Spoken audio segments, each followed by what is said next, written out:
What's up, y'all? What's up? It's me, L Teddy 27, Angry Teacher Chronicles. And y'all, we are back. This is my review for Love and Hip Hop Hollywood, Season 6, Episode 1. And we're here for it. Here for all parts of it. So glad that Love and Hip Hop Atlanta is over. So happy to see Love and Hip Hop Hollywood. We are here for all of it.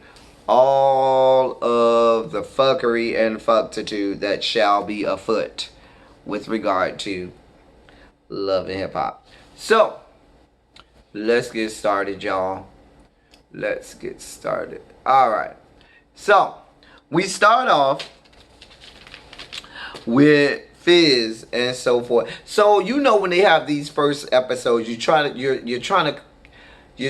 get caught up with what's been going on with everybody since the previous season, and also meeting new people who may be now cast members. And so that's kind of what we have going on in this episode, okay?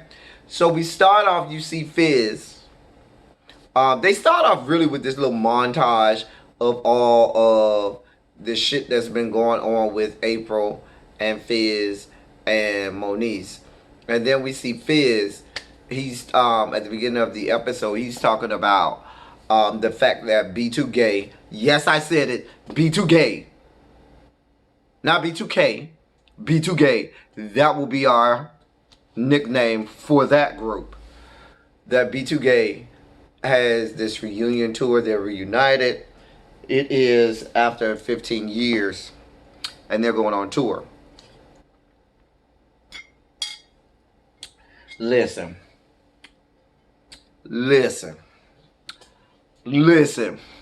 Mona Scott Young. You really try to draw me in right from the jump street, okay? Because my boo from Love and Hip Hop Hollywood this season, I'm telling you, is going to be J Boog. If you have J Boog on every episode, I'm here for it, Mona. I don't give a fuck how horrible every episode is, but as long as the boo, J Boog, is on each episode, I'm here for it. All of it. Here for all of it. Because of all of the guys from B2 Gay, J Boog has always been the fine one. He's always been the eye candy. He has always been the one that you want to see. And so he has grown into a nice man. He ain't that young J Boog, and he's still fine. Yes! Anyway, I'm sorry, y'all. Child, I'm sorry. Had a moment there. So him there with Spectacular from Pretty Ricky. Love me some Spectacular. Spectacular is still fine to me. Child, it was a lot going on that opening scene, honey. I'm sorry I'm spending so much time on it, because it gave me life, and it gave life abundantly. Ooh, I mean, if I had a chance for a romp in the hay with them, with the collective that was in this opening scene, I probably would have given Lil Fizz some, just because, I mean, we already there, frolicking, having a rump in the hay. I'm probably already enjoying myself between the likes of J Boog and Spectacular. So I'll let Little Meat behind, Fizz, Little Fizzle Pop, come up in there and, have a little rump with us. We can have a fearsome foursome and get our whole collective lives. Anyway, hey J Boog, hey boo, just saying. So they talk about a whole bunch of stuff. I was trying so hard, y'all, to really pay attention to what they was talking about, because I was simply mesmerized by J Boog and all of the fineness and sexiness that he had going on, coupled with the likes of Spectacular. Loved the glasses, the spectacles that Spectacular had on. So in love with them. As a member of the Brotherhood of the Spectacles, I could appreciate his spectacles that he had on. Anyway, so the only really thing I took away from it was, they already had talked about, even sans the April Fizz debacle and fiasco that they got going on. Omarion and Raz B, J Boog and Fizz talk about they were just never really that close with Omarion and Raz B. Both of them were kind of in their own heads, really aloof, and basket cases into themselves.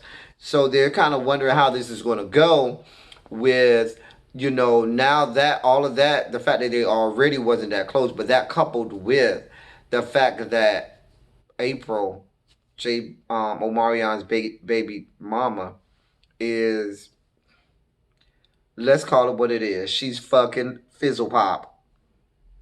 Little fizz. And so I would feel some kind of way about that too. And fizz, you got to know that shit was foul as fuck. I don't care how much you tell me y'all ain't close. This shit is foul for you to be hanging out that closely and fucking with April. Because even if April came at you sideways, you were supposed to tell that whore, no bitch, it ain't going down like this, because you are friends with my boy. Even if he ain't your boy, with my group mate, group member, whatever. And I don't need that kind of smoke and pressure and all that stuff in the atmosphere and in the blogs. But Fizz, he couldn't see it, J Boog can already see that there's going to be smoke on this tour. Or whatever. Then we got April. April's back. And April wasn't on last season, but she was on, I believe, 2 seasons ago. I think she was on season 3 or 4, when she was pregnant with Omarion's baby. So all of a sudden, she's on the beach with Boobie. Where the fuck does this fuck boy come from? I'm so sick of his monkey ass always popping the fuck up some goddamn well. I don't understand his purpose. Now he all of a sudden supposedly friends with April now. Mona, why do y'all keep putting Boobie on Love and Hip Hop Hollywood? You're no longer an NBA player. You don't date, you're not married to, well, I can't think of chick name. And y'all gonna get me because I can't think of his baby mom, who was on last season. Whatever. I can't think of the lady. Oh God, what's the girl name that he was married to? The singer R&B singer. My mind just went blank, y'all. I had a brain fart. Anyway, but you're not married to her anymore. What purpose do you serve? You serve no purpose to us. You ain't even that cute no more, Boobie. Get your ass the fuck off my television screen. Go on, Boobie. Go on. Mona, stop putting him on my TV screen. Please. He's such an opportunist. Just such an opportunist. Whatever. Now he magically friends with April. If you don't sit your ass the fuck down somewhere, Boobie, whatever. Next, we got Ray J and Princess. And they're talking about, their, full swing into parenthood, raising their daughter. Ray J is talking about having more kids, so forth and so on. And then we see Ray J meets up with A1. A1, and if you follow in the blogs, y'all already know A1 got a whole lot that's been going on. And so he talks about how Lyrica left and she ain't been home in like 10 days, so forth and so on. And he's talking to Ray J about, I know it's a lot going on in my house and it's not a happy home and I don't know how this is going to end up. This, that, and the third, yada, yada, yada, in the immortal words of one Ashley Miller, whoop-de-woo, and all of that nonsense. Moving on. K. Michelle is then at home. She's looking for a new home. She's trying to get more of a family type home because she has, she's about to expand her family. She has a whole surrogate. She's trying to get, she's trying to have twin girls by a surrogate. We'll get there in a second. But she talks about how she's finishing up her last R&B album. I mean, I don't know. R&B is dead. R&B has been dead for quite some time. But anyway, she claims she's working on her last R&B album for the foreseeable future, and then she's going to concentrate on country because she's from Tennessee and she's a country girl, and you know that's her roots, and she been yodeling as long as she could talk or whatever. You know, we saw in the blogs and on Instagram and on Twitter how she went off on that country crowd. You know, just say a whole bunch of disrespectful stuff. I'm guessing she's hoping to make it big. I mean, I ain't seen no album, no song out yet. And you got Lil Nas X, whose country song is now the longest running country song in the history of recorded music, but whatever. Um, Moving on from that. Then we see Jason Lee. Yes, fat fuck messy ass Jason Lee, who I cannot stand. Who, as a fellow member of the LGBTQIABCDEFG community, he brings us down and sets us back so far. I mean, he's so tiring. He's so exhausting. I just can't. I've never liked Jason Lee. Never. None of the cavalcade of gay black men or gay men of color who Mona has brought onto our television screens, specifically in Love and Hip Hop Hollywood, have I ever been able to get down with, or wanted any parts of, going all the way back to Miles and Milan. All of them are fuck boys filled with fuckery and fucktitude and are not good representations of the LGBTQIABC DEFG community of color. And I hate our representation all over hip hop Hollywood. Just hate it. Anyway, so he has this blog, Hollywood Unlocked, where he's just as messy as hell. Circa old school Wendy Williams when she was on the radio. And that whore was real messy. I mean, as messy as y'all think Wendy Williams is now, we all remember how she was when she was on radio, where she really ain't give a fuck. That's how Jason Lee is now. Just a real fuck boy. Anyway, apparently April is now on the show. She dishes the dirt in the blog with him on the show. Him and some other guy. The other guy is actually kind of cute. DJ Summer, whatever. I don't remember. But he was kind of cute. I could do without Jason Lee, and I could do without April. But that's a whole nother thing. So then Fizz comes over there to meet up with April, and the whole shit, the whole back and forth questioning, because what you had this pseudo interview that Jason Lee was having with them, all about this relationship that they have, and she had the nerve to say, "Oh well, Fizz done seen me all the way naked, and we still ain't have sex." Whore, if you expect me to believe that, you're reaching, okay? Everybody sees straight through what y'all trying to feed us. Nobody believes y'all. Nobody. Child, I'm not here for it. They claim a name, fuck, this, that, and the third, whatever. Nobody believes y'all. Nobody. So then, we meet some new cast member. Her name is Britney B.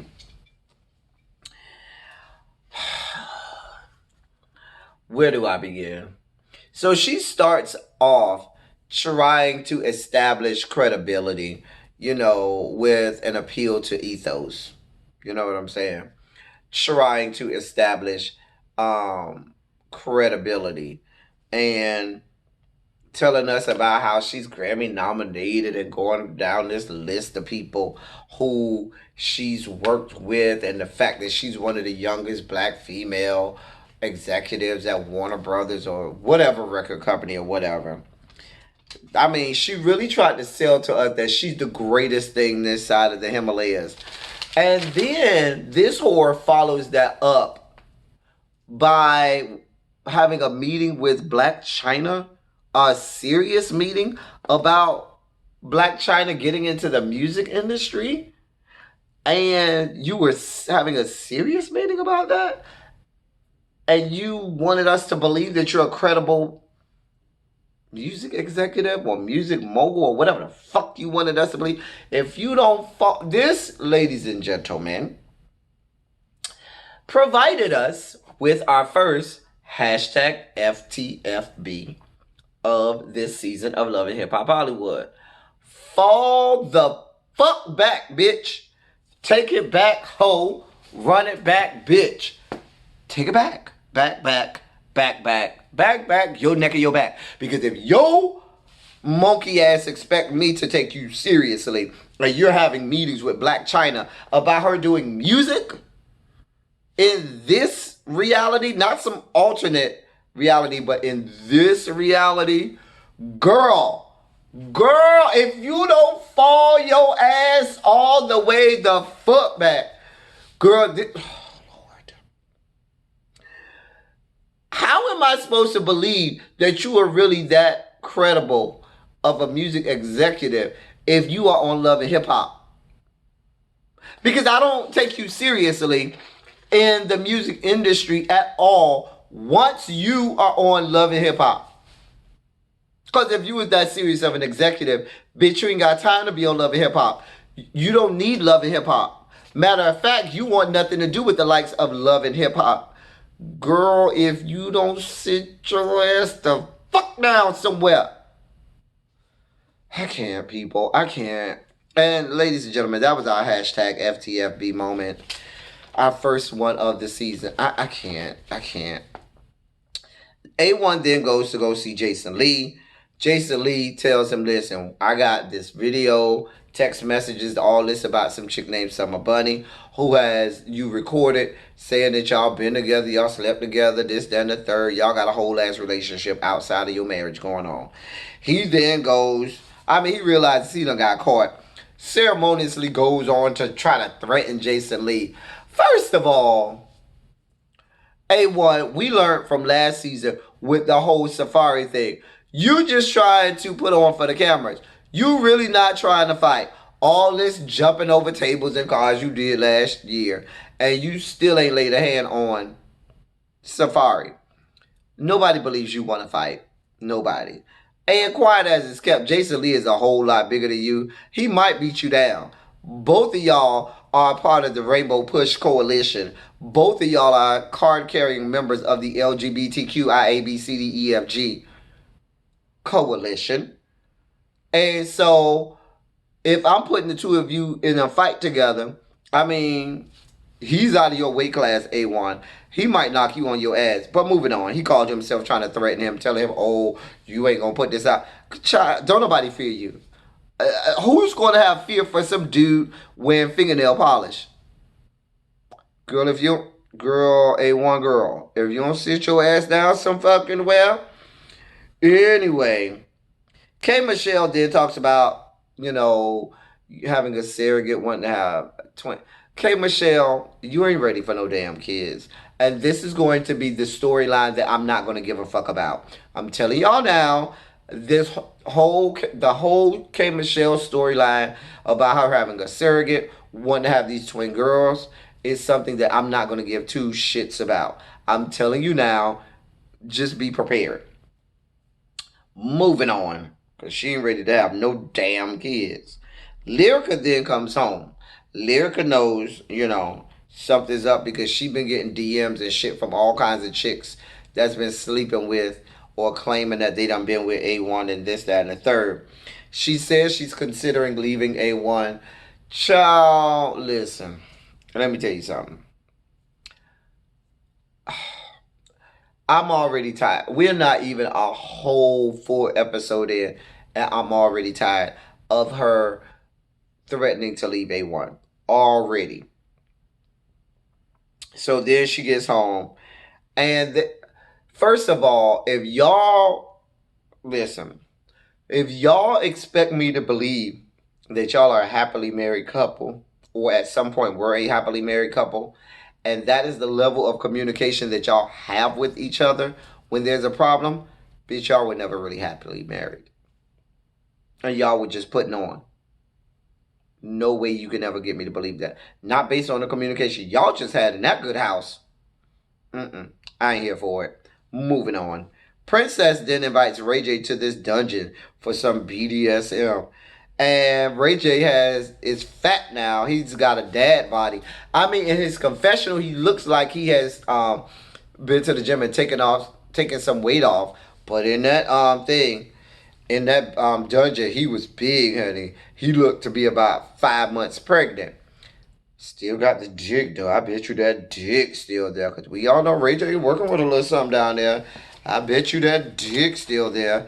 Coupled with that 5 month pregnancy that he holding in his good belly. But yes, I was here for it. Moving on. Lyrica is staying at her mama Lyrica G house. And see, I feel like the reason that she's upset about this whole thing is because one, Jason Lee put it out for the whole world to see. I mean, we could already, put together that A1 was probably cheating on her left, right, and sideways. But the fact that it was all in the public sphere for everyone to see had to bother her. So now she has to put on like she's really concerned or like this is really bothering her. That coupled with the fact that Mona Scott Young is paying her to act bothered, and the fact that she has these Love and Hip Hop cameras all on her. So now she's going to put on and act like she's really just so bothered and so disgusted and so wanting to divorce and leave him. Girl, he been cheating on you left, right, and sideways since y'all been together. With guy, girl, and everything in between. I'm just saying. Moving on. A1 then goes out of town on tour with T-Pain without even telling Lyrica that he's going. Just disrespectful. This is how I know y'all would never happily marry. Because happily married couples don't just book it out of town. She left him and went out of town. He left her. Y'all were never happily married. Period. Then we got Lyrica acting, she calls him and they talk on the phone. She, putting on for the camera. She's so mad. Oh, you went out of town. You ain't tell me. Oh, you all on the blogs, this, that, and the third. This disrespectful ass with the painted fingernails and blonde dreads had the audacity with these big bitch-made shades that he got on.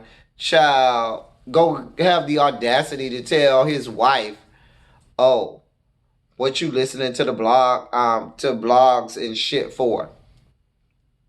Like, really? That was your comeback? That was your answer to her question about you cheating?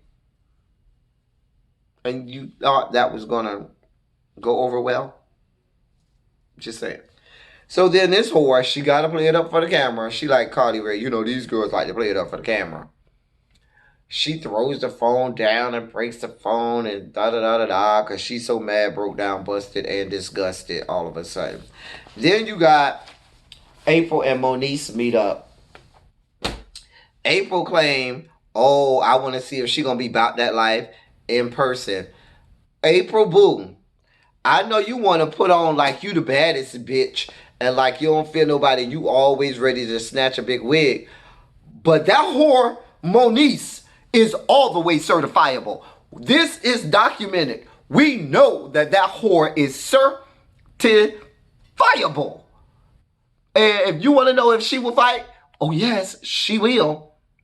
And from the looks of the small snippet of video footage we got from the half of the meeting that y'all had, you ain't about that life like you claimed you was in the confessional. Oh, I'm always ready to snatch a bitch up and da-da-da. And those fighting words, those apparently weren't fighting words because Moniece went right in your face and let you know how she felt. And bitch, you just sat there making Google eyes like, you ain't about that life. Because see how Moniece is? She likes to fight. And she ain't doing all them Google eyes. Moniece is a bitch that will snatch you.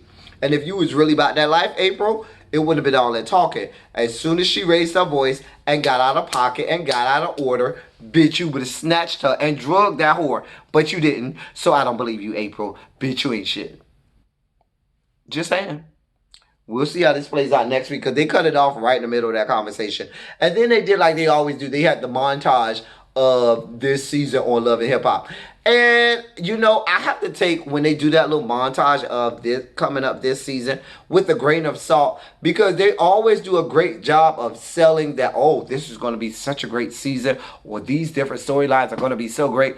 And they always tend to be lackluster. I am hopeful that this ends up being a great season. But this is Mona Scott Young. So you can expect some level of disappointment in what she's going to bring us. And ladies and gentlemen, that was Love and Hip Hop Hollywood Season 6, Episode 1. We'll be right back here next week, ladies and gentlemen. Same time, same channel. That's all I got for y'all, ladies and gentlemen. Thank y'all for coming. Y'all drive safely.